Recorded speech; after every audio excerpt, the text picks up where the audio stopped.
Oh, welcome to Ole Walls House. It's me. It's your man. It's your main man. It's Ole Walls, and I'm back with you.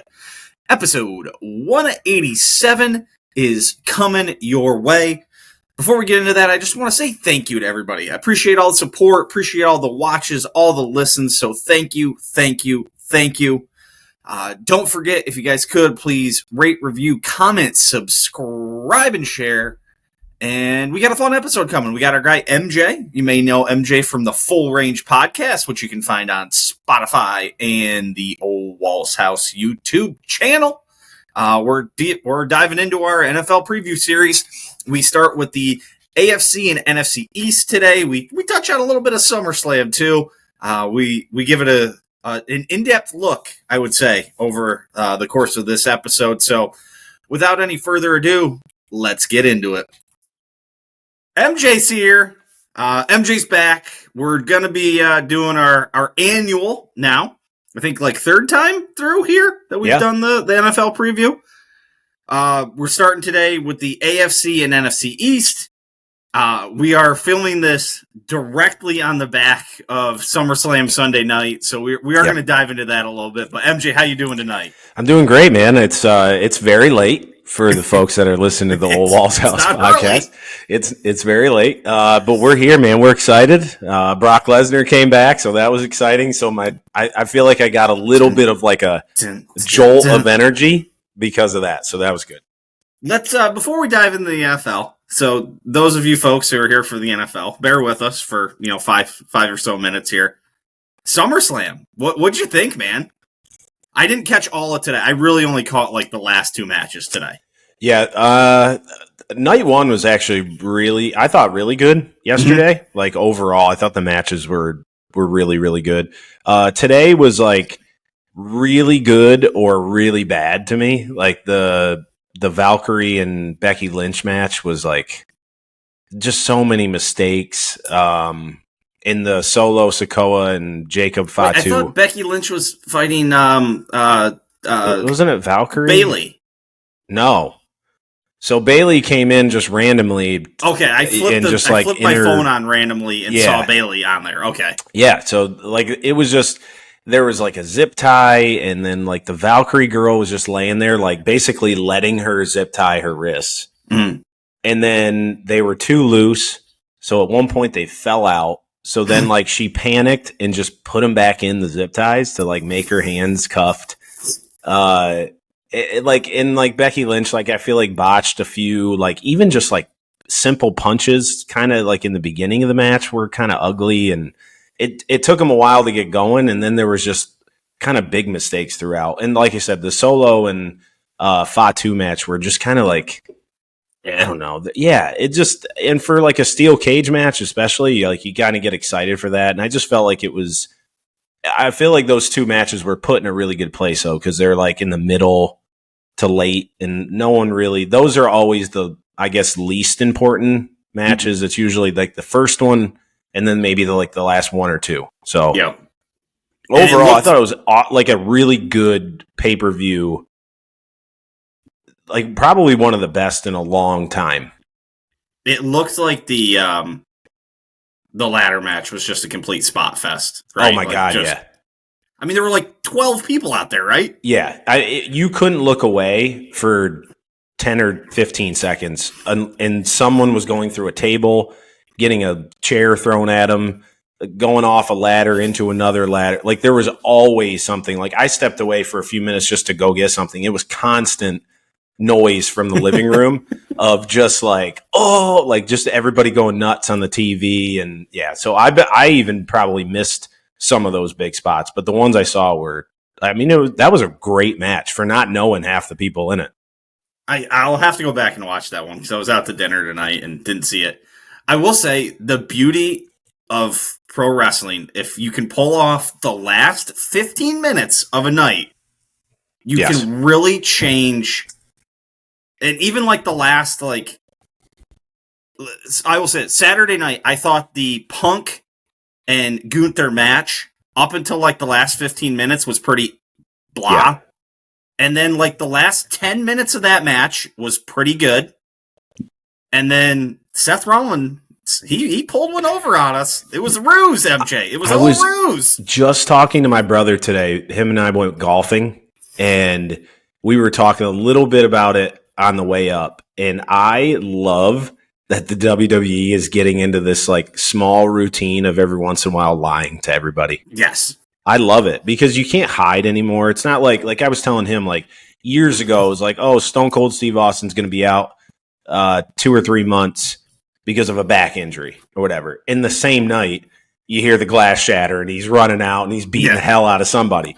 And like, you just can't do that anymore. So like, even going back like the WrestleMania season with the whole R-Truth John Cena thing where like they released him and then all of a sudden like the next night he goes out and like fights Cena or what, like the big surprises. And I love that they like faked an injury basically for Rollins and was just like, here you go. There's your chance. And had Becky Lynch like post Instagram videos of like him on crutches and stuff. It's funny you say that because Cody Rhodes was on Bill Simmons' podcast and he said something to that effect. He's like, yeah, you know, kayfabe, you know, the fake wrestling thing. He's like, hey, I can't explain what it even means anymore. But he's like, we're just changing like the way we work, you guys. Oh yeah.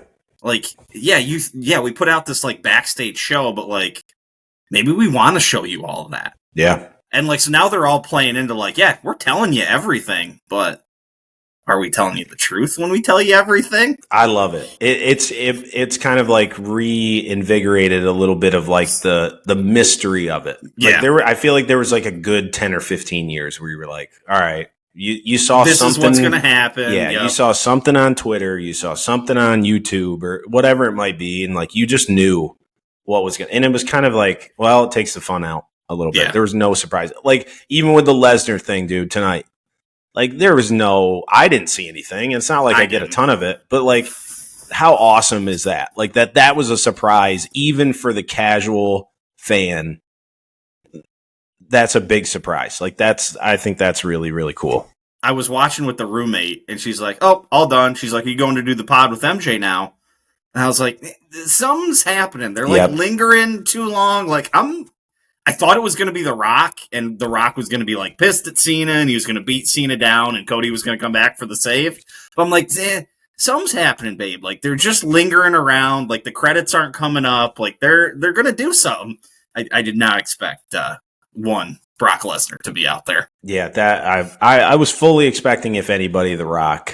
Like you said, I talked to you guys in the group chat. Like I was a little disappointed that Cena lost.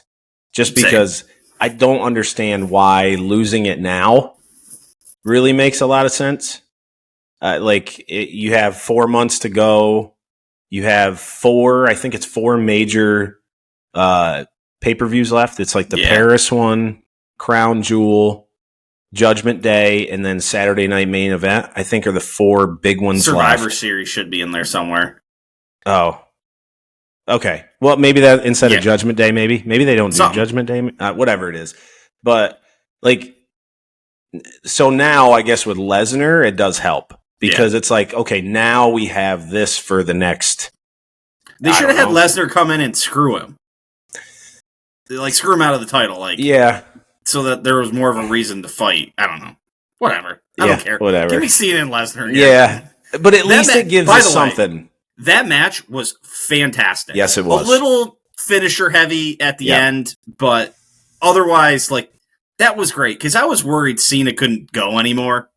Like, he looked the way they'd been plotting out his matches, like, in the lead up to this. Yeah. And maybe they were just, like, easing him back into it, but, like, that was, like, prime John Cena shit out there. Yeah, it was the first time this whole year, like, the occasional times that I've watched him where it was like, he's like going. Like it didn't look like he hadn't been wrestling for a while. Like he looked really good in it. So that was good. And Rhodes always puts on a good match. Like he's always pretty solid. So well, all right. I'm sure if we've even got anybody left listening after they've tuned out after our wrestling here. Hey, it was only like 6 minutes, man. 7 minutes. It's all right. All right. Fuck them. let's talk some football. Yeah, NFL is right around the corner. We have one single preseason matchup in the Hall of Fame game, an absolute beatdown from the Chargers in the Hall of Fame game, and the rest of the preseason's going this week. So let's talk some divisional previews, and let's start in the East. MJ, We're going to save your boys for a little later. All right, I'm sure you've got takes there. Lots. So let's start in the AFC East. Okay. Don't know what do you want to start with? See, this is a tough one because I start off thinking like, hey, this is a one horse race in this division is like one thought, and then I go, but the Dolphins still aren't bad. No, like, they've still got some pieces, and I'm like, the Patriots are kind of on the come up, new young quarterback, but I'm like, then the Jets, I'm like, I don't think they're doing much, but then I kind of like work myself back around, like, who's beating the Bills? Yeah, I think this division is it's weird because I feel like you have the Jets kind of in a rebuild a little bit. They got a new coach in Aaron Glenn, the defense coordinator from the Lions for the last couple of years.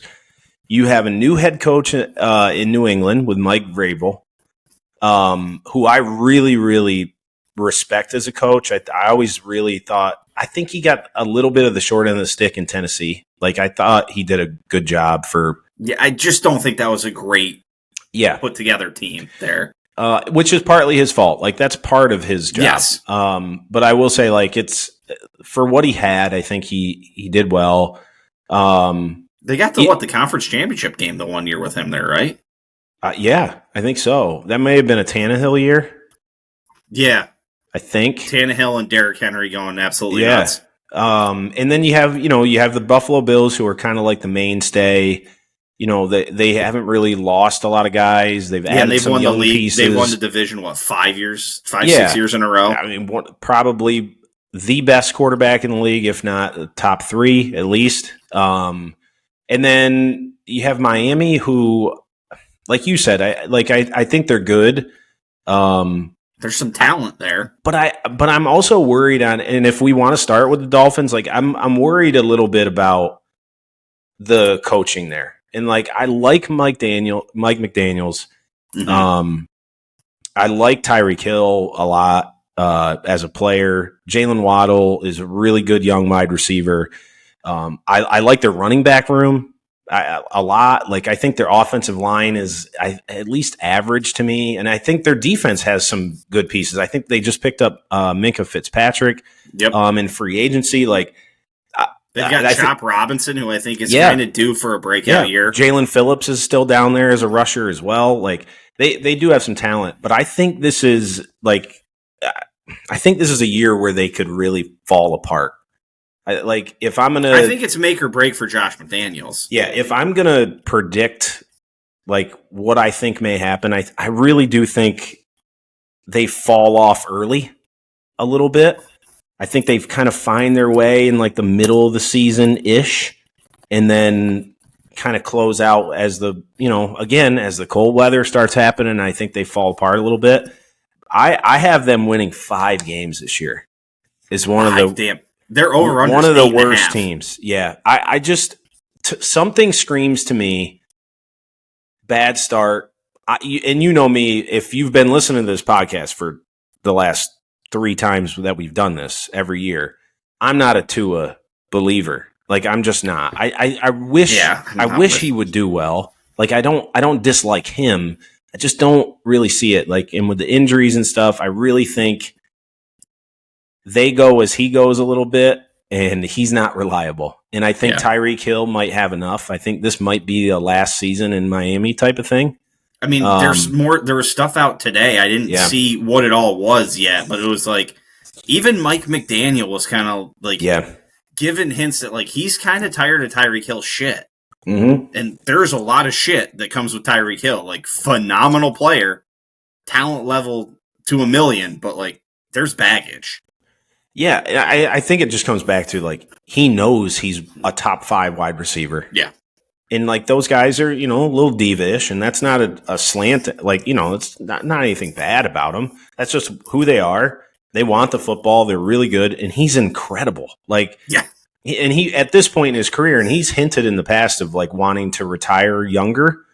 I think he just wants to win. And I just don't. I think he knows deep down that Miami's not the place to do it. Kind of tough spot to come out of Kansas City and like be like, oh, this is just you just win. Like I think they could lose their opener in Indy.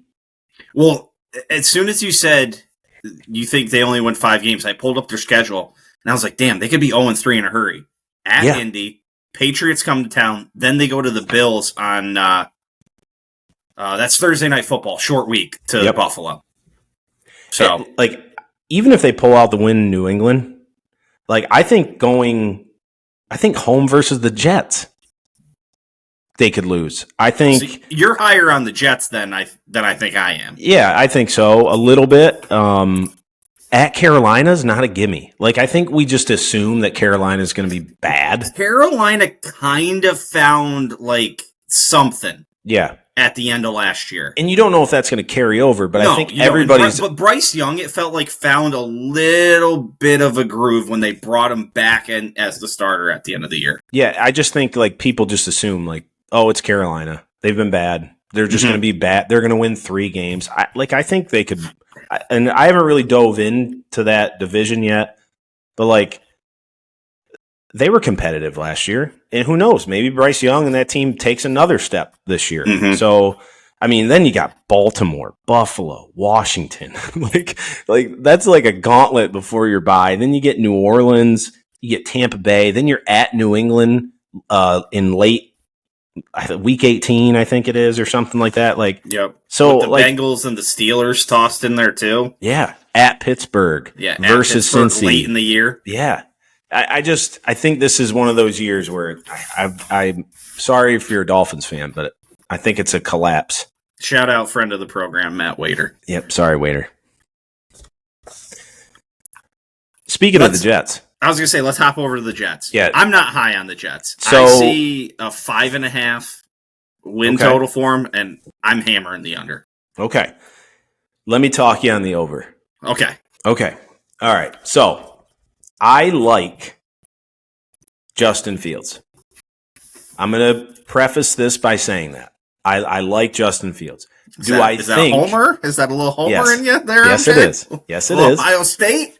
I do think he's right now just an average quarterback. But, like I said before, I do think, man, he's had no stability in his career. Whether it's different offensive coordinators, different head coaches, he's in different cities, learning new playbooks. I think there's going to be some comfort in this is his team. It's him and Tyrod Taylor, if I remember correctly. And yeah, I think you're right. I don't think Taylor's going. I don't think they're going to trot him out. I like their offensive line. I think they've really put some draft capital in it. Some the free agency type stuff, re-signing guys. I think their wide receiver room is probably pretty weak besides Garrett Wilson, with Alan Lazard, and I think it's Josh Reynolds is the other guy. I'm assuming. Hey, don't knock the lizard. He's over there on my wall. Wait, hang on. I might even be able to get. There he is. Yeah, there he is. I'm assuming Josh Reynolds is the 2 and Lazard's the 3, but you never know. Lazard stinks. Yeah. Yes. He's going to drop some passes, but he's going to also score a couple touchdowns every once in a while. I like this team. I have them winning 7 games. If you look at, let me get my Jets paper here. I'm not going to find it fast. That's all right. Who gives a shit? It's gone. Oh, right here. Okay. So we got. I think there's a possibility of a slow start versus Pittsburgh. Little Aaron Rodgers revenge game. Shout out NFL for making that week 1. Of course they did. Yeah. I can't believe that's a noon game, by the way, though. Versus Buffalo. So you might be looking 0-2, possibly. Yep. I think at Tampa is a winnable game. I think it's going to be close. Yeah. I think at Miami, like I said before, I don't believe in Miami. Can I tell you something? Go ahead.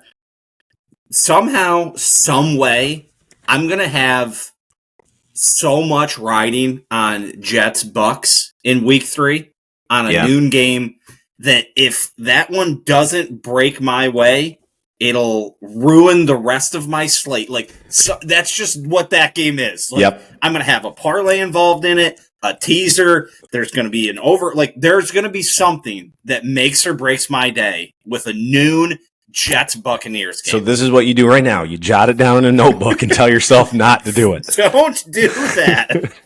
But like I said, I like their schedule's not overly difficult.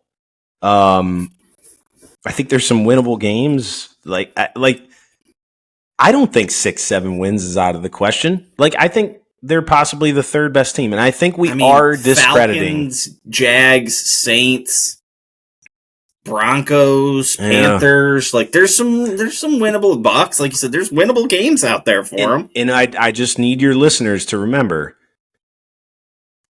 like, I respect Aaron Glenn as a coach. He could turn it around. And from what I've heard from players from the Jets and like just media outlet stuff and training camp things and interviews, it kind of sounds like they felt like they'd never had a coach the last couple of years with Robert Saleh. Interesting. Like, it just kind of seems like everybody's like, wow, like, hey, Aaron Glenn's coming in here and he's doing this and this and this. We've never seen this before. They're saying things like that, which makes me think like maybe they're actually being coached now. And I think that's a big deal. I think the players are going to respond to it. I think it has a little bit of like Dan Quinn to Washington vibes for me last year. You were all over that. All over that. I will say, like, he's been in some good like organizations, like with the Saints, then under Dan Campbell and like Detroit. Like, those are good places to be. Like the Saints in 2016, like Sean Payton's still there, like Drew Brees, like that's a good organization with good culture. Same thing in Detroit, like, you know, previously not so much of a good organization and good culture, but like when Dan Campbell got there, like he changed that and like got him on the right path. So like the guy's coming from some pedigree, if you will. And you still have Sauce Gardner, who's a really great corner. You got young guys like Will McDonald on the edge. That's young. It's still a really talented defense. Yeah, like they have some pieces. You still got Quinnen Williams, who's one of the best defensive tackles in the league. Like, bless me. He's just bless me. Thank you. And like I'll be interested to see. And I saw this on ESPN too. You know, there's still some free agents out there. Like if they maybe bring in a guy like Zadarius Smith or Jadeveon Clowney or something too, just to shore up, get some older leadership in there as well on the defensive side of the ball. Like I think just milk whatever you can out of a guy like that. Just get a couple plays a series. I think if Justin Fields just progresses in a positive way most of the time, I think they're going to be in a lot of games. So I think 6 or 7 wins I think they're the third best team in the division. I will say the talent's there with Justin Fields. Yeah. I personally don't think he's a long-term starter in the NFL. I think he's probably truly a backup, maybe like a high-level backup. But I just don't think he's got what it takes to be an NFL starter. I think that's what my doubt in the Jets boils down to. Yeah. Is that offensively they're weak at wide receiver. They got a nice back, but it's a quarterback league. And I just don't think he's it. And he's stuck in a division with one of the best. So that's hard too. But Patriots? Where do you want to go next? You want to go Patriots? I was going to say Patriots feels like the play. Again, I'm a Mike Vrabel believer. I love the fact that Vrabel brought in Josh McDaniels back into the fold to help out Drake May in that offense. Again, this is another team that doesn't have a ton of wide receiver. Well, okay, I shouldn't say depth because they have a lot of depth, just not a outstanding maybe one or two. Yeah. They have Stephon Diggs, who I think can be incredible, but he's been a little injury prone. They brought in Mac Hollins. who will probably fight for like a third or fourth wide receiver. And then you got guys like Kyle Williams, the rookie from Washington State. You got Pop Douglas. Uh-oh, did we lose you? No, I'm here. Okay. You went black for a second. Black screen. Whoopsies. Who else? Kendrick Bourne. Like one of those guys is going to be cut, by the way. Like somebody's not going to fit in. They're not going to keep 7 wide receivers on their roster. But I like the addition of what they did to the offensive line. They brought in Morgan Moses, Garrett Bradbury, who's a veteran center. I love the fact that they brought in some edge rushing. They got some D-line help. They brought in the Milton Williams kid from the Eagles, who was basically the MVP of the Super Bowl last year. Like, I really think, like, they've added a lot of good pieces. They drafted Will Campbell as a tackle, so if he can be just average or above average, Drake May takes another step. Like, you never know. I have them at 8 and 9. Interesting. I'm high on Drake May. I don't know if this is the year for him just yet. Okay. And it's not that this is his second year, right? Like, I'm not mistaken. Last year was his rookie year. Yep. Yeah, so I just think it's going to take him a little time.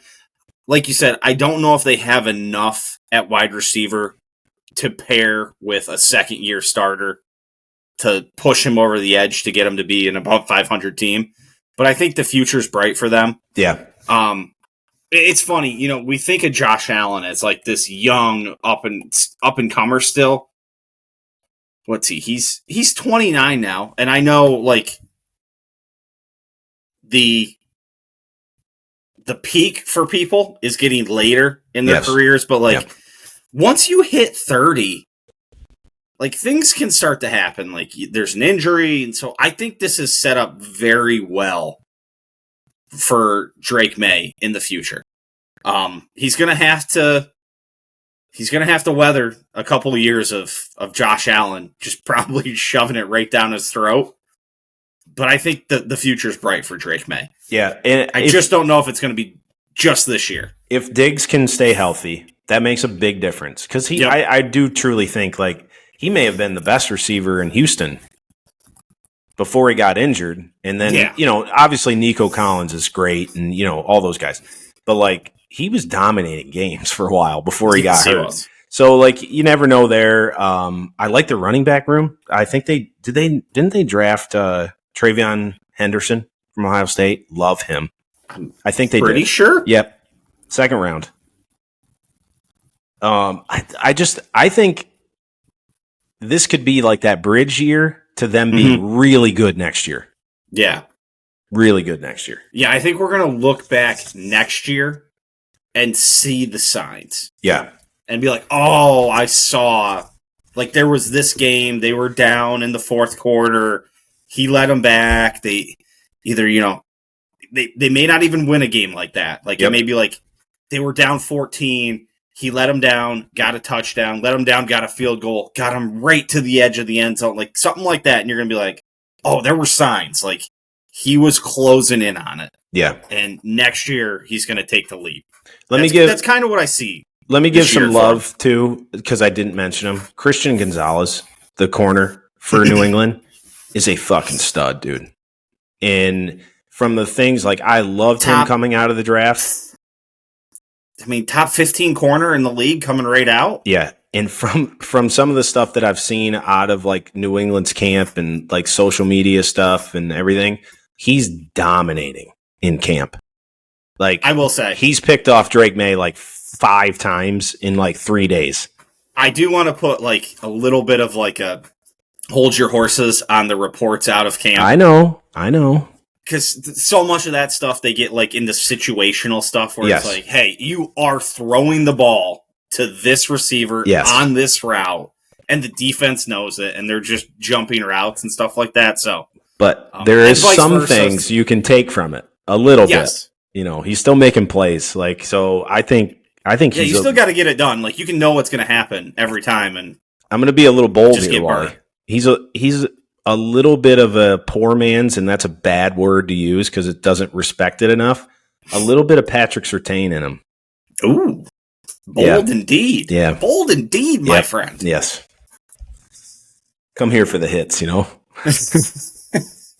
Well, that leaves us with the Buffalo Bills. Yeah, not a lot of changes. They lost a lot of defensive line, but no true big names. Kyer Elam, the corner's now a Dallas Cowboy, which we'll talk about.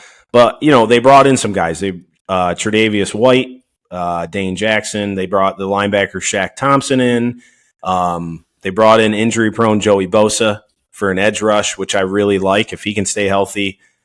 Josh Palmer, Elijah Moore, wide receiver depth. This team's going to be really good, dude. I think when you have Josh Allen as your quarterback, he's proven to me he can carry it.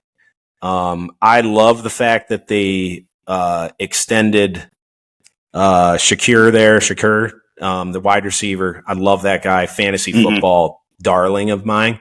I really like this team, and I think I said this last year. Josh Allen's not the type of quarterback that needs a true stud wide receiver. He can throw it around. I focus on a guy and just feed him the ball. And you still got Dalton Kincaid, who was kind of injury bugged last year, kind of had a down year. He's coming back. You bring in some wide receiver help with Josh Palmer and Elijah Moore, and you still got Keon Coleman in his second year coming in. Those guys are only going to get better. I love Cook, the running back. I think he's one of the most underappreciated running backs in the league that no one ever talks about. And I think the defense is still good enough. They have Ray Davis too. Yeah. I think I have a thing here. Third down. There we go. Cook only played 47% of the snaps in 2024, and I think Ray Davis is going to fill that hole. There we go. That was the stat I was looking for. I've got my camera, my light right on my one screen, and it really blocks everything. I think they're 5-1 after the first 6 games, and I think they lose week 1 to Baltimore. Whoa. Hey, now. Let me look this. Yep. Let me look at their schedule here. And then I think they get a little trap game. They go to Carolina and lose, and then they beat Kansas City the next week. Okay. I got them at 12-5. While we're talking about just individual games, I talked about that Bucks-Jets game. November 2nd, Bills-Chiefs. Is that the... It's got to be Sunday night or something. It's got to be something. That's got to be a Monday night or Sunday night. Nope, it is a 3:25 on November 2nd. It is the first day of fall back. Ooh.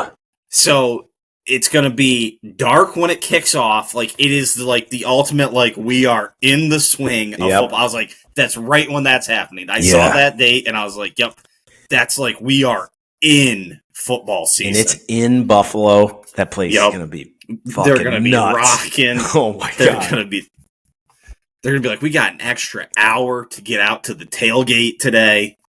But their schedule is not crazy hard either. No, I'm looking through it right now. It's not bad. Yeah, so there's 11-12 wins. Easy. Yeah, they pulled the NFC South. Is that what it is? Yep. So the NFC South. Just quick preview for when we get to the NFC South. It's going to sound probably a lot like previous years. Yeah. Wide open. These teams aren't great. Nobody's really terrible outside of maybe the Panthers, but roll the dice. Yeah. And you never know what you're going to get. Who knows? Yep. Yeah, I do want to say one thing. Third down passing conversion rate for the Buffalo Bills was dead last in the NFL last year on defense. They got to figure that out a little bit.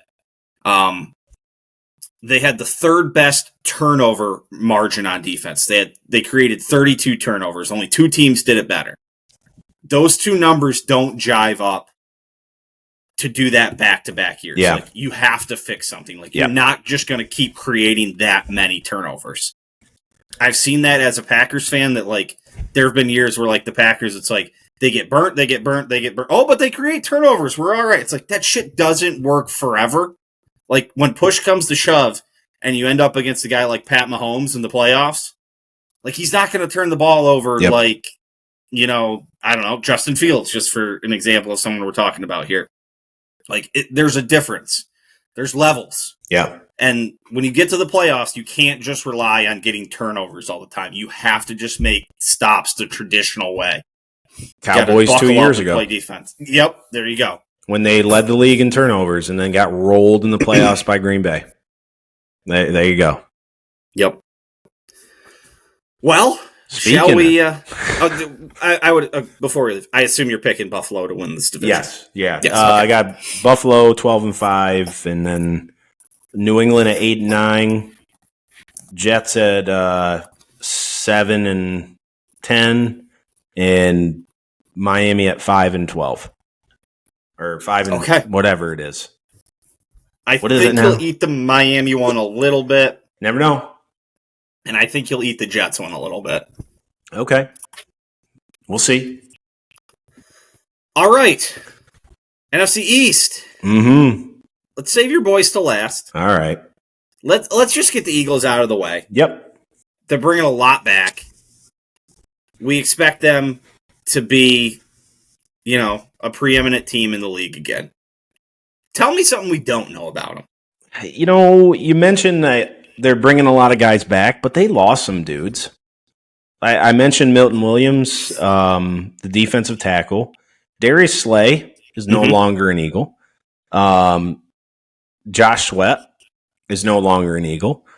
And I think one of the biggest loss that not a lot of people will talk about, but Chauncey Gardner-Johnson, I think, is a toughness guy, causes some turnovers, plays really hard. You can say what you will about, like, maybe his attitude and all that stuff. I don't know if he's the best team player, but, like, he goes out there and hits people in the mouth. And I think even Brandon Graham, you know, sailing off into the sunset's a really big loss for them. Are they still really, really good?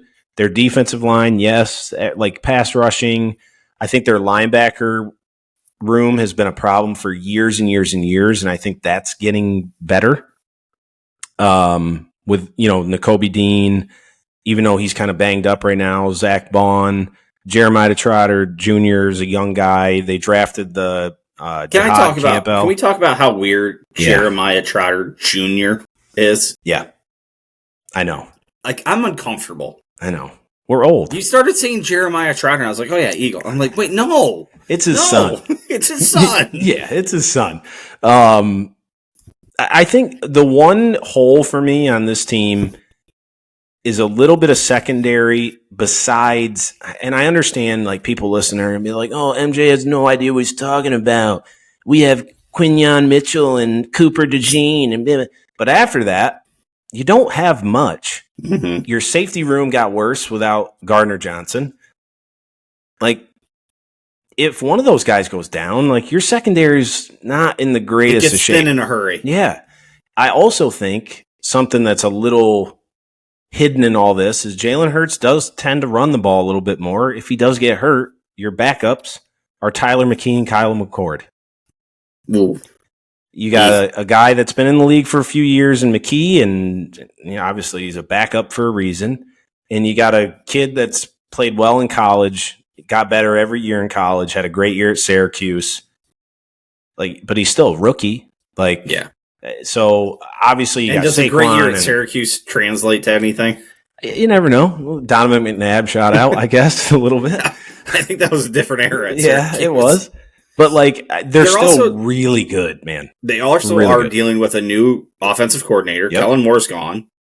And I know you're probably not the biggest Kellen Moore fan, but something worked with them last year with him. Yeah. And you got to start all over, and that's not nothing. Do you want to know what that was called, though? It wasn't Kellen Moore. It was Lane Johnson and all those boys blocking for the best running back in the league. The best offensive line got to block for the best running back in the league. That helps a lot of different things. That helps a lot. when you can run the ball, a lot of options open up. Yes. And like, consistently, you just know, like, hey, we've got one of the most athletic runners ever, and we're going to give him the ball, and we got absolute fucking hosses up front. And they're going to open up holes. And if you open up holes for Saquon Barkley, like, things are going to happen. This is a 12-win team. Yeah. And that's 2 wins less than last year, but it's not bad. Like, no. 12 wins is a lot of wins in the NFL. Yeah. I mean, 12-5 or 12, whatever it is. Like, that's 12-5 now. That's really good. Like, I think they beat Dallas in the opener. I think they go to Kansas City and win. I do think they lose to the Rams, the Rams, and maybe the Bucks. But this is a really good team. Philly's in a good place. Yep. And I have more to say about all that once we talk about a certain team. But yeah. Where do you want to go next? You want to go Commanders? You want to go Giants? Let's go Commanders. Okay. Yeah. Let's go. So the team that's going to be challenged them this year.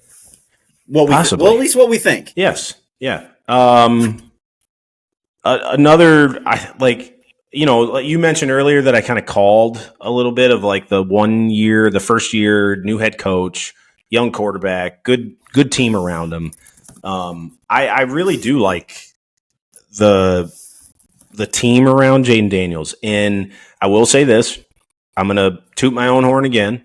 I was much higher on Jaden Daniels than Caleb Williams coming out of the draft in our draft process stuff that we did together. I was not ready for him to be this good this early. Mm-hmm. I don't think this is the year where they take a step back. I think they're about the same. 12-5 last year. About the same. I think they're a 10-win team this year. Okay. Now, I will say I think their schedule is a little tougher this year. They play the NFC North, which has 4, I think, really solid teams. They go to Atlanta. They have Seattle in there as well. Like, they're at Green Bay. Like, they're at Minnesota. Like, there's some really tough teams. They end the year at Philly. They have to play them 2 out of the last 3 weeks, actually. So, like, I think the schedule just doesn't bode as well. But I think that's actually Philly 2 of the last 3 weeks. Yeah, they play them weird schedule. 16 and 18. They have Dallas sandwiched in between them. But I don't love their wide receiver room, and especially with the stuff with Terry McLaurin going on. Like, and I understand that most likely that stuff gets final. Nothing's going to happen. He's playing for Washington this year. But I think like the splashy name of Deebo Samuel has people excited. But like, has he been the same player the last 2 years, 3 years that he was? Like, he's been a little bit more injury. He looks heavy and slow from things that I've seen. Like, maybe I thought he looked heavier last year. Yeah. So, I mean, they still got Bobby Wagner. They got a good backup in Marcus Mariota, I think. Here's a Deebo stat for you. He hasn't had over 1,000 receiving yards since 2021. Yeah.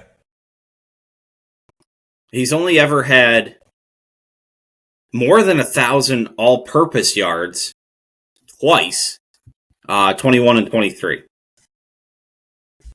I think Deebo got a lot of run out of the 1 year, and the media's kind of love of, oh, look at how Kyle Shanahan uses Deebo Samuel. Yep. It's really magic. Like, he is a good football player. I'm not trying to knock Deebo Samuel.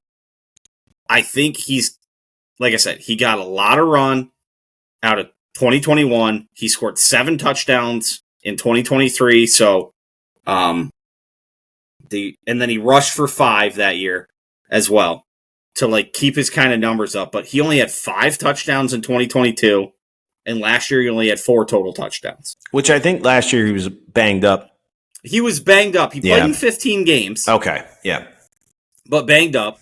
He hasn't played a full season. I think 2021 was still a 16-game season, right? Or was that the first 17-game season? Oh, man, I don't even remember. It's going back, but he played 16 games there. He played to be fair, he played 15 the last 2 years. Yeah. But still, not a full season. So he lost a couple of games.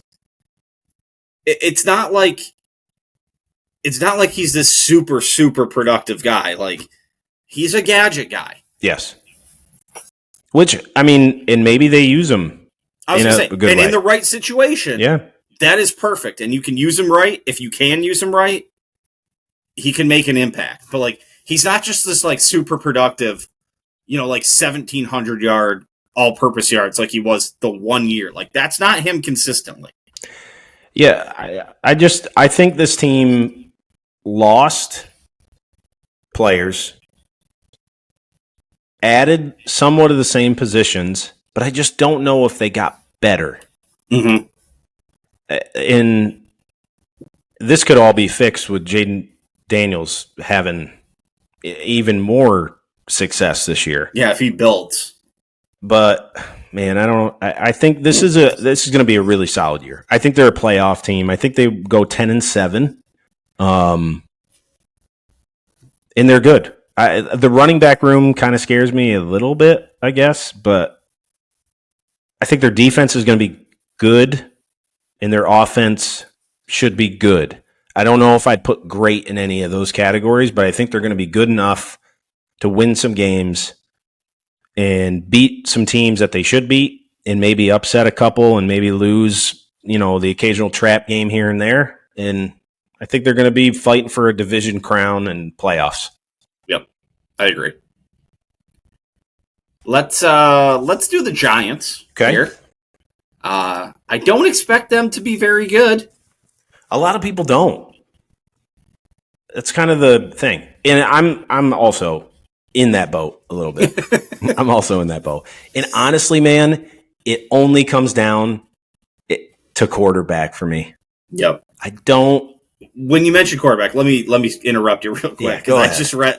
I have this. I've got a couple things up on my computer for some notes here, and one of the things is it's an athletic article, and it says a quarterback room with Russell Wilson, Jackson Dart, Jameis Winston, and Tommy DeVito was made for Hard Knocks. How is this not the Hard Knocks team this year with that quarterback room? I don't know. It would be awesome. Russell Wilson's going to be trying to do his high knees, and Jameis is going to be over in the corner talking about God knows what.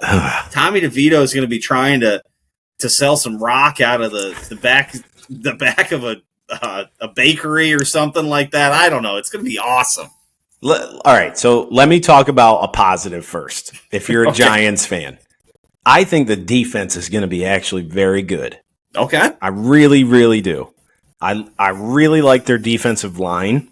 They lost some guys, but you bring in Abdul Carter, which, again, it's just training camp. But he's, from things that I've heard, he's already outplaying a couple of their other guys. I think Brian Burns, is he on the Giants? Am I misspeaking there? No idea. Yeah, Brian Burns, who's a really good edge rusher. Kayvon Thibodeau, who's been a little up and down over his career, young career, but already outplaying them. Chauncey Golston, I believe, is on that team too. Their defensive line is good. I have some questions about Carter. And I'm as big of an Abdul Carter fan as anybody, Penn State guy. I watched him play on one arm against Notre Dame and just disrupt the hell out of that game. And I just think back, God damn, if he had two good arms, would that have been the difference in that game for Penn State? I worry about his size a little bit. Okay. He is going to be an undersized guy. How does that, after, 10, 12, 14, 15 games, where is he at towards the end of the season this year? And then what does that relate to next year? Now I expect him to put on some size over the next couple of years. As men, just you continue to grow and get bigger and stronger to your 20, 25, 30, really even. But for the first couple of years, the size does worry me a little bit. He's obviously a phenomenal athlete, seems to have a great football IQ. The explosiveness off the ball is incredible. So I wouldn't be surprised if he's awesome this year. I wouldn't be surprised if he's like just okay. Yeah, which is I think the floor is pretty high. I wonder a little bit about the ceiling. okay. I think you might be right about this year, but I think projecting forward, I think he has a chance to be super special. I think. Yeah. I don't want to call him. Level is there. I don't want to call him Micah Parsons because that's what everybody does. But it's like it's a little bit of that in him. Like Micah's not huge. They're kind of from the same mold, same frame. Like I know it's Penn State and all this stuff, and whatever. But like, it's think kind of the linebacker you thing. He was essentially an outside linebacker playing down. Yeah, for Penn State. I'll say this too. I really think that like the edge and defensive line and even linebacker room in New York right now doesn't need him to be like exceptional right away. Mm-hmm. Like I think they can still be good. I'd like their secondary's not terrible. I mean they lost to Dory Jackson, but like they didn't. It's not like they were bad. Like defensively, they weren't terrible last year. And I'll say this: like I know we on the other side of it, like the running back room is a little weird with Tyron Tracy and Cam Scatabo and all these different things. But like Russell Wilson, like can make some plays to keep you in a game. I'll give him that credit, man. Like even his time in Pittsburgh, dude, like he played really bad, but somehow because of the defense, they were in it, and he stole some games just because he made a couple plays in the fourth quarter. Like, and I think they're going to be in some games that they shouldn't be, or us as media people and all the experts and everything, like, don't think they're going to be good. I have them winning 7 games. Oh. Ow. I will say they're going to lose. I think they're going to be 0-4 to start the season. But like, get all right, out of the way. Let me give you at Saints. I think they could win that game. Winnable. Like they're going to steal one from a division rival. They're going to. So that's like Philly or maybe Commanders or Dallas, right?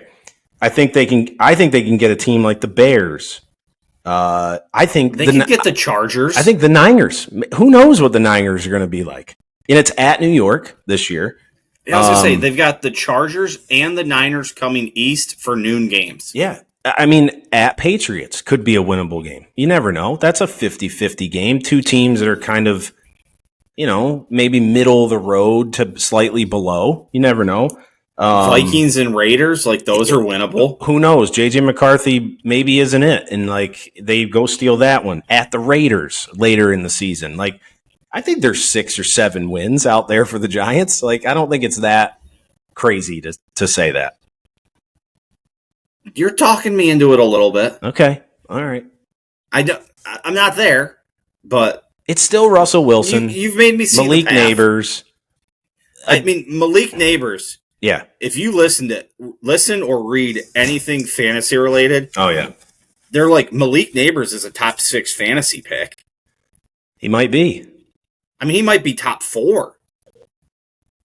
I mean, the way fantasy has swung back to the wide receiver, there was kind of like a little bit of running back resurgence for a couple of years, and now it's like everybody I read, it's like they're all back in on receivers. Yeah. You got to think, too, like people assume that the Giants are going to be behind a lot. Yeah. Too. So that gives them more opportunities to, get some junk time receptions and touchdowns, too. So, yeah. I mean, the kid's incredible. So, yeah, who knows? Maybe Jameis Winston's out there slinging it around for a little while. God, I hope. I hope so. Much. Just put a mic. Hey, Giants, if you're 0-4, just slide them in. Hell yeah. Just give the world Let's go. something. Because Jameis.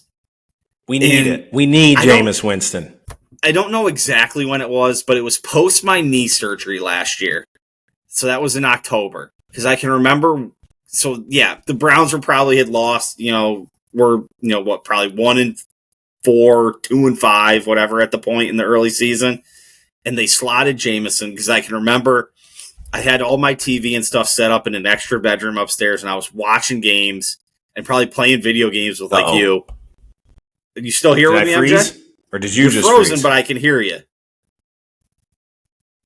Can you hear me? Hello, MJ. I'm here. I'm here. Yep. I'm here. Okay, we're here. You froze on mine.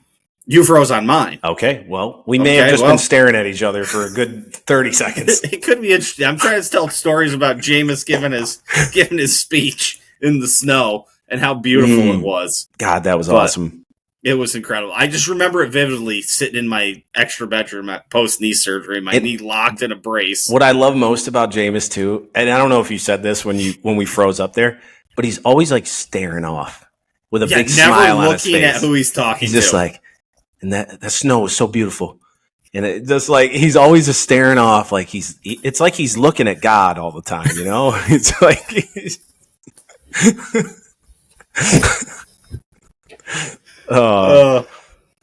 okay. Oh, gosh. Giants. Well, MJ, it's time, buddy. Yeah, it is. About we gotta time. talk about your boys. Yes.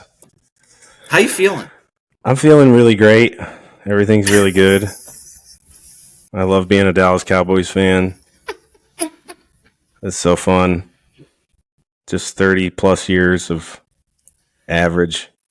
It's really good. I really like football. Your best player wants out. Yeah. By the way, we'll get this out of the way. He's not going anywhere either. No, probably not. There's a 90% chance he's not. Yeah. Do you want me to start there? Sure. Okay. What was that day? Thursday? Friday? It was very recently. So let me start. It wasn't the weekend. Let me start. But it wasn't that long ago. I've stayed away from all social media outlets in Dallas Cowboy anything as much as I possibly can the last 4 or 5 days because I didn't want to get anyone else's opinion before I was on here. Now, there was one guy that I follow on TikTok that is my Dallas Cowboy because he's reasonable. He reminds me a lot of myself when he's talking the Cowboys. I don't blame Micah Parsons one single bit. And I understand there's a lot of just NFL business behind all of this. And the agent is probably in his ear saying, hey, we got to say this. We got to do this because we got to play the game here.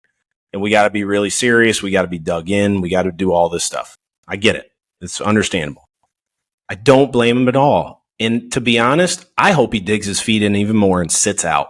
I hope he doesn't play. I hope he sends a message. I hope he doesn't. I don't care if he has to sit out for 3 years. And Jerry has to sit there and pay him and franchise tag him once and then franchise tag him again. And they just have their little 5th grade girl fight amongst each other for the next 3 years. And he wastes 3 years of a career and then he gets traded or let go. And he's 28, 29 years old and he can go. I don't even have like collective thoughts here. Just let it out, man. Let it out. Okay. There's 2 players. 2. Wally. 2. In the first 4 seasons of their career, with as many pressures and sacks of the quarterback in the league, the highest ever in their first 4 seasons. Do you know who those 2 men are? I'm going to have to guess it's LT and him. It's Micah Parsons and Reggie White. Oh, Reggie White. In their first 4 seasons, there's no other NFL players in the history of the NFL that have had more quarterback pressures and sacks than those 2 players. And we're bickering over a contract. And this is where I was going to go back to the Philadelphia Eagles. What do they got to be? Like a couple of $1 million of guaranteed money apart, probably? I don't know. And it doesn't even matter. And Jerry Jones hinted at like offering him $200 million guaranteed or something. He's fucking, oh my God. I can't stand watching him talk anymore. He just puts his foot in his mouth constantly. It's infuriating, dude. It's so bad. And like, he's done this for so long with these players. He did it to Tony Romo years back where he just had this little secret meeting about a contract, and him and Bill Parcells were knee to knee with Tony Romo in a room. He talked about it in an interview years ago, and they were like, Tony Romo wanted more money, and he wanted to be known like, this is going to be my team moving forward, and they were knee to knee with him. Bill Parcells is like this close to him, inches away from his face, and they basically got the deal done there, and all they had to do was sign the stuff after Tony left the room. He's done it with multiple players, and it's not professional. And he just thinks he's just this old rich white guy that can just do whatever the hell he wants because he's not been held accountable for years and years and years and years and years. His son won't do it. And now Mike has had enough. And I'm very, very proud of him. And going back to the Eagles thing, you think Howie Roseman and Jeff Lurie or whatever, how the hell you say his name, they pay their players. They're not ever in this kind of nonsense. When they have a guy, they pay him. There's very few teams in the NFL who are anymore. Because the salary cap is fake. It's not real. Like that's the point. The Eagles are way ahead of the game. They pay guys because they know sooner or later the salary cap's going to catch up.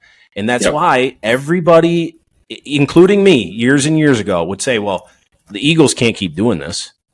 Like they're going to run out of salary cap. They can't pay Brandon Graham $40 million a year. They can't pay this guy $25 million. They can't pay that receiver $24. They can't keep doing this. They can't keep Jalen Hurts around for 6 years for $180 million, whatever it might be. They can't keep doing it. It's going to run out. It doesn't. It doesn't run out. It never does. I've had this conversation with Gardner so many times, and he kept saying the salary cap doesn't matter, dude. No, like, you got to stop. And it took him telling me that for 2 years, and I just pulled it up. They can start the NFL has an opt-out clause in all their agreements pretty much in 2029. So we're in 2025 right now. It's going to tick up for the next 3 years. They're going to renegotiate something huge. And every team that does all this salary cap shenanigans, the Eagles, the Chiefs, the whoever, they're going to be like, okay, we just suck it up and pay whatever extra tax we have to pay for 1 or 2 years. That's it. And we're going to renegotiate, and it's going to be $1 trillion deal. Yes. Something probably close to literally $1 trillion. Yep. In 2029, 2030, when they renegotiate this TV deal with Amazon and Apple and whoever the fuck else and YouTube and all this shit. And then the salary cap will just go flying up again. And you're so right. And it took me so long to figure it out. And I'm so stupid for not realizing, but the salary cap, like the Packers only have this much. We're right at the edge, and it's like, wait, this team is $45 million over. What are the Packers doing? It's an excuse. And so you're so right. And all it is just an excuse to feel like they have some sort of power. And Jerry Jones is the ultimate, and I don't care what anybody says, he's the ultimate power trip man. He's basically Donald Trump of the Dallas Cowboys, like the Dallas Cowboys of the United States. He just wants to feel like he's in power. He might not have it certain times, but he just wants to feel it. He just wants somebody to tell him, "You're doing a great job, Jerry. You're doing a great job." And that's it. That's all he wants to hear. And you didn't have a problem paying Brandon Aubrey, the kicker. You didn't have a problem randomly extending Jake Ferguson, the tight end, for 3 or 4 years. You didn't have a problem with all these guys. What's the problem here? Yeah, you say Dak and CD Lamb paid, like figure it out. Yeah, like I just don't understand. It's fake and ridiculous. And he's put his mouth in his foot. There's 2 players on the Cowboys that they have to have: Dak and Micah Parsons. Yes. Everybody else, I mean, CD Lamb, you really want to have him. You really want Jake Ferguson or, other people like that. I mean, Jake Ferguson's probably down the list from where CD Lamb's at. But, like, the 2 you have to have are Dak and Micah Parsons. It's bad. You do whatever you have to do. I'm all fired up. I'm not going to be able to sleep. So, and I'll say this. I've kept you up late, and now it's okay. All fired up late at the pod. I wouldn't be going to bed. It's okay. I'll say this, though. For the first time in my life, last week, Thursday and Friday, I was in such a bad mood after that tweet went out from Micah Parsons. Not because, like I said, not because he sent it, because I was proud of him for doing it. For the first time in my life, I was trying to figure out who I would like as my favorite team if I really give up on the Dallas Cowboys. That was a scary place for me. Now, it's dark. I'm talking out of my ass because I'll never pull the trigger. I really don't think I ever will. Can I make one sales pitch to you? No, but go ahead. Do you like pain and disappointment more than your current situation? How do I get more? They dangle it. They dangle success in front of you more. You can't. No, that's not a winning argument. The Cowboys don't really dangle success in front of you. Oh my God! Because you can be a Packers fan and they can really start 12 and 5, dangling. 12 and 5, 13 and 3, 13 and 3. They dangle it all the time. Heartbreaking playoff losses. We got those for you. If you're looking for, something similar, some pain and disappointment, we got something like that coming for you. If you want to jump over, so my second favorite team was always the Houston Oilers growing up, and now they're the Tennessee Titans. Like I had a serious talk with myself. I'm like, do I just lean into the Tennessee Titans and just don't do that either, and just know that it's just going to be bad? Like, all right, it's just bad, but I can have fun with it. You know what I mean? Like, I can just be like, yeah, it's like saying I'm a Dolphins fan. It's like, hey, we won a game. I'm a Dolphins fan. It's okay. Like, but I don't know. It's been really difficult to get excited for football. It really, really has. And I'm trying. I still think they're good. I don't think they're great. Because I still think there's a lot of questions on the defensive side of the ball, especially in the middle. But, I mean, I don't think Trayvon Diggs is happy. I don't think Micah Parsons obviously isn't happy. I think a lot of offensive players are. It doesn't seem like there's a good culture down there in Dallas right now. No, and the sad thing is, like, shout out Schottenheimer, the new head coach. Like, I think he's really trying.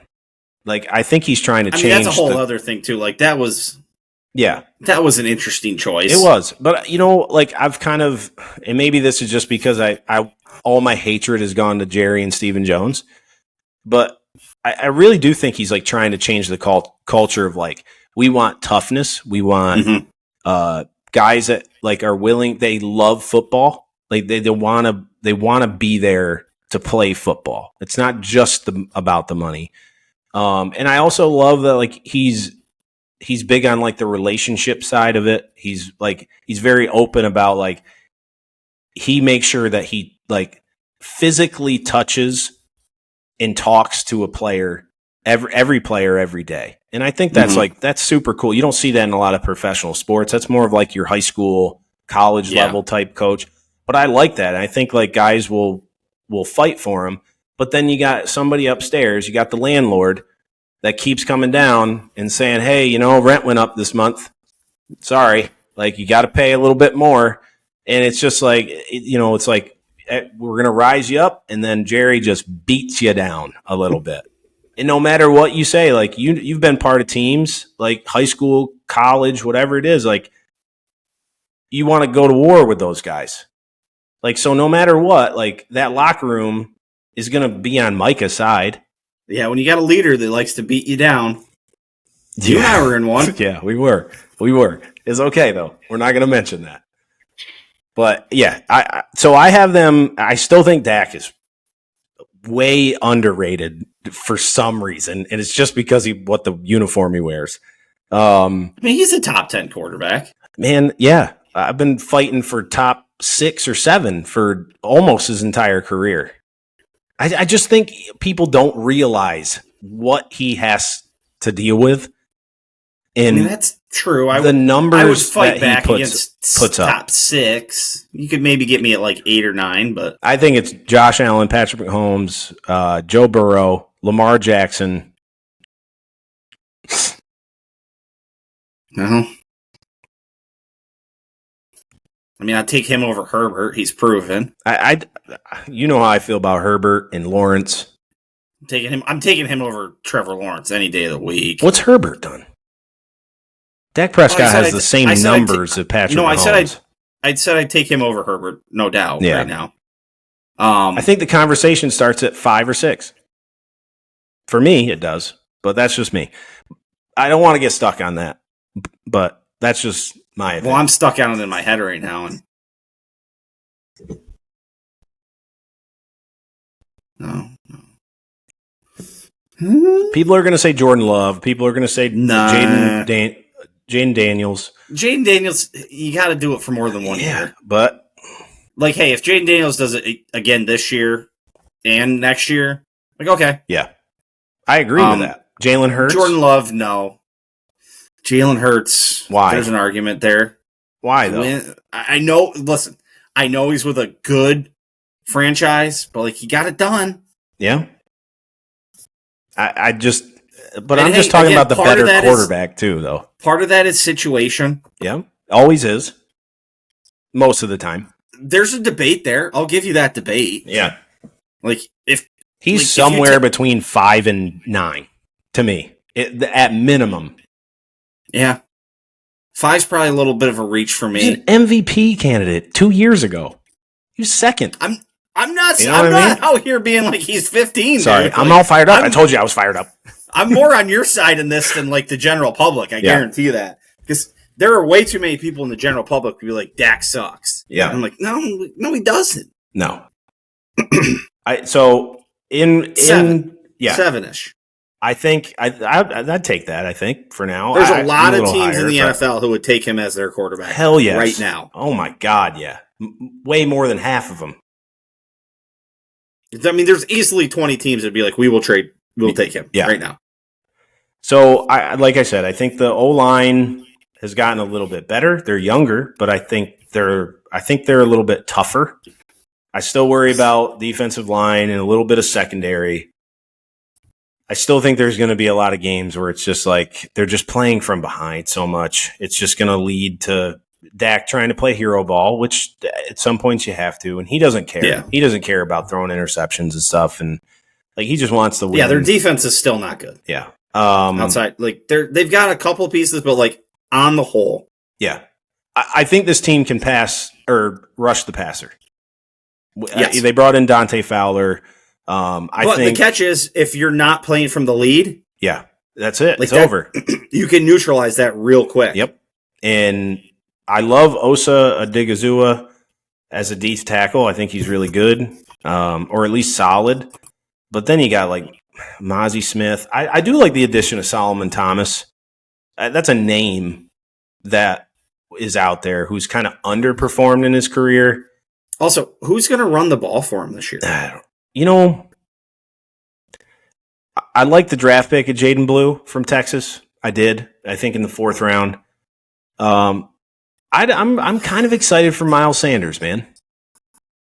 You think there's a little resurgence to him? I don't know if he's ever really dropped off that much, man. I really don't think so. Like if you really look at it, stats here. He's good in Philly. They just got rid of him because that's what Philly does. They just get rid of guys and then they can reload and spend money somewhere else. I always forget he's actually younger than Saquon.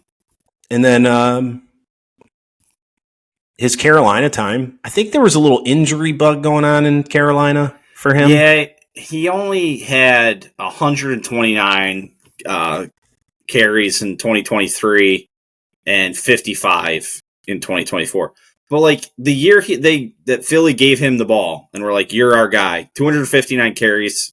Just shy of 1,300 yards, 11 touchdowns. Didn't do much for catching the ball out of the backfield. Yeah. Doesn't really, outside of that first year in Philly, he's never had over 30 receptions. I hope he stays healthy because I do like what he said in some interviews. He does seem to have a little bit of a chip on his shoulder. Like he's like, I want to beat the shit out of Philly. I'm going to show these teams who think I'm just some like backup kind of forgotten guy. Everybody wants to keep getting rid of me. Like I'm going to show. He's kind of been like the forgotten guy his whole life. Yeah, like post high school. Like he's at Penn State behind Saquon, and like comes in the year after Saquon leaves, like the year after Trace McSorley leaves, like and is like, oh yeah, you're good, but like you're not Saquon. And then he's in Philly, and then they toss him aside, and in comes Saquon. Yep. And so I like that attitude. Jaden Blue did get some touches with the first team this week at camp, so that's exciting. But to me, running back is always one of those things that's so dictated on offensive line. Yeah. So, but I have them winning 10 games. I still think, so you're still relatively high on them. I mean, they won 7 with Cooper Rush for most of the year last year. Mm-hmm. And their defense was, I think, worse last year than it is now. And I think the offense was by far worse last year. I mean, you bring in George Pickens, you got better. Dak Prescott, you got better. You dropped Ezekiel Elliott, and Rico Dowdle's gone. you bring in Miles Sanders, Javonte Williams, you draft Jaden Blue. That's at least a wash, like a push there. Like that, I think that's to me. I think that's probably better. Offensive line, you lose Zach Martin, but like you get another year of Cooper Beebe, like coming in. You got Tyler Booker, the rookie. You get another year of Tyler Smith, who Tyler Smith's a fucking stud. Terrence Steele's been there a long time at right tackle. You hope to God Tyler Guyton plays more consistently. He had a little bit of an up and down rookie season, but young guy who didn't have a lot of touches and playing time in college. Like you expect to be at least there or better this year up front. So offensively, I'm really excited. Like I think we're better offensively and maybe just a notch better defensively. So to me, it's like you won 7 games with Cooper Rush in a worst offense. I think Dak can get you 10. I think you're right there. To me, I think that was fair. I tried to be fair in it. And that's all health related for all these teams most of the time. I'm going to say something that didn't work out for me very well last year in all our previews. Okay.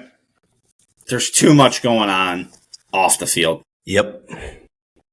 And I believe I said that 3 times in our previews last year, and I think I was wrong on every single one of them. I hope you're wrong. Take that for what you will. I just think there's...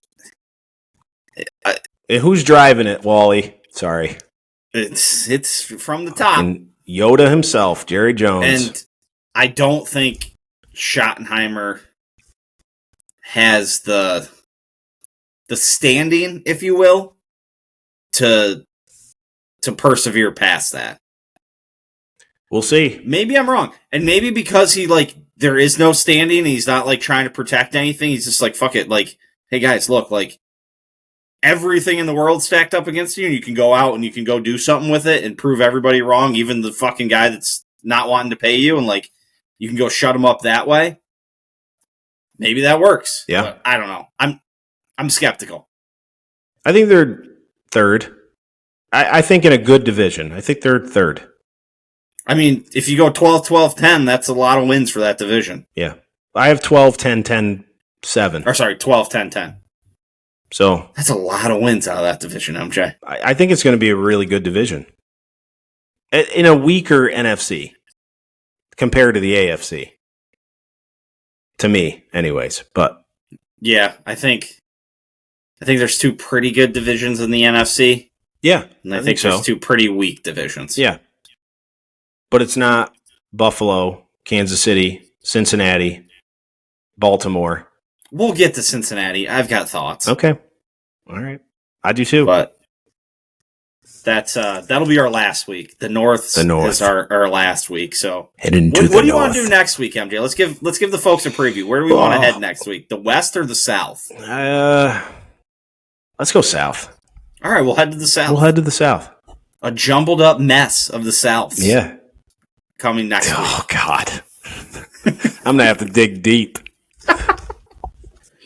MJ, awesome as always, buddy. I got something in my eye. Excuse me here. It's tired. No, something, I don't know. Might be some late summer allergies floating around. Really rubbing my eyes today. Yeah, so MJ, we'll be back next week. This was 1 of 4.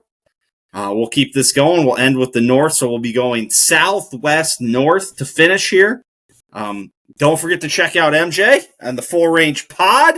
You can find that on Spotify and on the Ole Walls House YouTube channel. I'm rocking some merch from our shop. Got a shirt here and a hat on. Looks like MJ's finding some of his merch that's on there. That's a nice Full Range tee. MJ's got a lot of stuff on there. MJ, what all you got on there? Oh, man, I got tumblers, mouse pads, coffee mugs, hats, sweatshirts, hoodies, shorts, joggers. I got it all on there. Yeah, I gotta up my product lines. Yeah, I've got a couple on there. I gotta expand out a little bit to catch up with you. So yeah, that's okay. That is over on Fourth Wall. I'll put the link here. MJ, you've listed out what it is. I can never remember the full Old-Walls-Shop.fourthwall.com. Look at him. Look at him. Got you. That's why he's the best in the business, folks. All right, MJ. We'll see you next week, buddy. All right, man. Time for some passing thoughts. I'm not gonna talk a lot here. MJ and I went for a while doing our segment there, so I'm gonna keep this relatively short. Gonna touch on the guards a little bit. 2 or 3 from the Twins. Couldn't quite pull off the sweep. 2 or 3 from the Rockies. So 4 and 2. Moving in the right direction. Manzardo had a walk-off. That was, I think, Friday night. Yep. I would love to see them play him more against lefties. Just would really love to see that. As far as the standings go for Cleveland here, again, we're just going to buzz through this. Still 8 back in the Central, 3 back in the wild card are the Mariners, but just the Rangers out ahead of them now. So it's Rangers, which they're 1 game back of, and then the Mariners that they're 3 games back of. Only 3.5 back of the Yankees. Like, this is still doable, and the front office obviously decided it was still doable too. It looked like at the start of the day it might have been a fire sale, and maybe it would have been on trade deadline day had things fallen the right way. Obviously, Clase has been suspended now for a gambling investigation, and there's some videos out there showing his first pitches that are very questionable as well. So first thing in the morning, Shane Bieber's been traded. I've been talking, hey, Shane Bieber may be coming back, and it seems like he's on the precipice of coming back, but he's going to be coming back for the Toronto Blue Jays. A very good prospect, I believe, starting pitcher that may even see some time next year. From what I read, is coming back. I forget his name. Don't hold me to it. And then by 9:30, Paul Stewald was gone too, and it was like, oh, the doors are open. We're going to fire sale this. There'd been a lot of rumors about Stephen Kwan, possibly to the Dodgers of all people, like just loading up even more. But nothing else happened. And I know this team's not going to be in a buy situation to try and make a run for the wild card. Like, I get that. Like, it's not going to happen. And I almost can't even get mad at them for that. Like, I don't know if this team is ready and you need to invest resources in them for this year. It's tough because we got a guy like Jose, and it just feels like you're wasting some more of his prime because he's still playing great ball. But yeah, that just wasn't going to happen. But they didn't fire sale. Like, they didn't just get rid of everybody. So, hey, we'll take away what positives that we can. They brought up CJ Kafus this week as well. He got an RBI in his first at bat, grounded out to first, but sent a run in with that. So not all is dead in Cleveland. Start a 3-game set in New York with the Mets tonight, and then come back to Chicago following that for the rest of the week for a 3-game set with the White Sox. The Mets are solid. This is going to be a tough series. The Mets are a solid team. They're just a half game back of the Phillies in the NL East, so they're going to be chasing them down. So got our hands full with that one. But then again, you get the White Sox and then the Marlins. So it's out in front of us. It's still out in front of us, Cleveland. It's still out in front of us. Elsewhere, the Red Zone's going to ESPN. Probably ESPN Plus would be my guess. I saw the headlines. The article was behind a paywall on, I think, The Athletic, so I'm not reading that. All the details will come out. I don't think it's this year. I believe it's next year. A lot of people doom and gloom, and ESPN's going to ruin it. Hopefully they don't. Hopefully ESPN Plus doesn't become $800 a month. But we'll see. We'll see. Yeah, I mean, let me just double check, see if I took any pictures or anything. I'll sneak in some more stuff. Presidential fitness return is back, and this was a great article I saw. For some, return of presidential fitness test revives painful memories. You're pussies. That's all I have to say to that. Generations of Americans who struggled to complete a pull-up in front of their classmates winced as President Trump announced that he was reinstating the annual assessment. You know what? I couldn't do a pull-up either. And you know what I did? I tried to do more pull-ups when I could as a kid. And then I had to sit there and do the hang one some years. So, tough shit. Work out a little bit. It'll be good for you. It will, in fact, be good for you.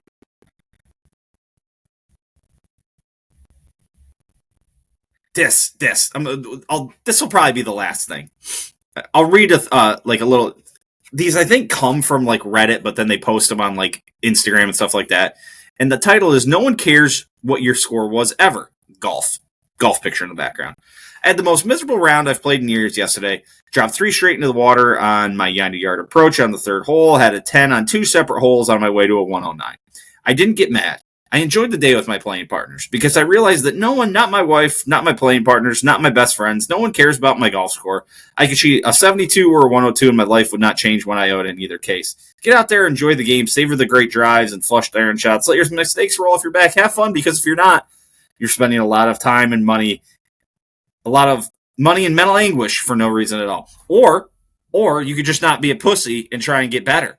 I don't know about you. I don't have a good fucking time shooting 109. I don't have a good time shooting 99. I don't have a good time shooting 89. So my score matters to me. That's who my score matters to. Let's wrap it up. Closing time, everybody. Big thank you to MJ. We're going to be seeing MJ for the next 3 weeks, people. I believe we said the Souths are next for us, NFC and AFC South, so he'll be back next week. We'll keep up with the guards. I don't think we're going to go quite as long with the South, so might have a little more passing thoughts. We got playoff golf started. Cameron Young won his first golf tournament at the Wyndham, kind of did it in a runaway. Totally even forgot about it. I had it on and was barely paying attention.